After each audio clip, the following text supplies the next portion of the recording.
আপনারা সবাই ভর্তার ভিডিওগুলো এত পছন্দ করেন যে ভর্তা না বানিয়ে আজকে আর পারতেছি না। তো বাসায় লাউ শাক আনছিল আর লাউ শাকের আজকের পাতায় ভর্তা করব।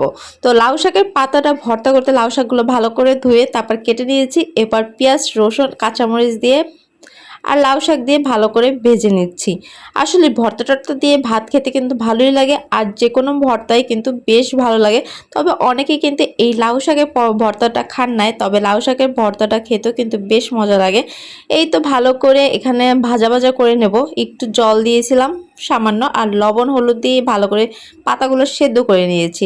এই তো এবার পাটায় বেটে নেব, তাইলে কিন্তু ভর্তা একদমই রেডি। একদমই কিন্তু শর্টকাট ভিডিও। তো কোনো ঝামেলাই নাই ভর্তা বানানো, তেমন কোনো ঝামেলা নাই, আর খেতে বেশ মজা হয়।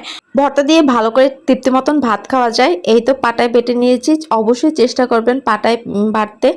পাটায় বাটা ভর্তাগুলো খেতে কিন্তু বেশ মজা লাগে। প্রত্যেকটা ভর্তায় কিন্তু খেতে বেশ মজা হয়। আর আপনারাও দেখছি যে ইদানিং আমার ভর্তার ভিডিওগুলো বেশ পছন্দ করতেছেন। তো আমিও চেষ্টা করব নিত্য নতুন নতুন নতুন ভর্তা দেওয়ার। তো আপনারাই কমেন্টে করে জানাবেন যে নেক্সটটা ভর্তা করব, কি ভর্তা আপনারা দেখতে চান ভিডিও, অবশ্যই কিন্তু কমেন্টে একদমই জানাতে ভুলবেন না। এই তো লাউ শাকগুলো বাটা হয়ে গেছে। এরপর একদমই চুলায় 2-3টা শুকনো মরিচ পুড়িয়ে নিয়েছি, এগুলো বেটে এরপর একটু সরিষার তেল দিয়ে দিয়েছি, আর ভর্তা একদমই রেডি। তো আজকে ভিডিওটা কিন্তু এই পর্যন্তই ছিল, আর ভর্তাটা খেতে বেশ মজা ছিল। তো আজকে পর্যন্ত, বাই বাই, টাটা।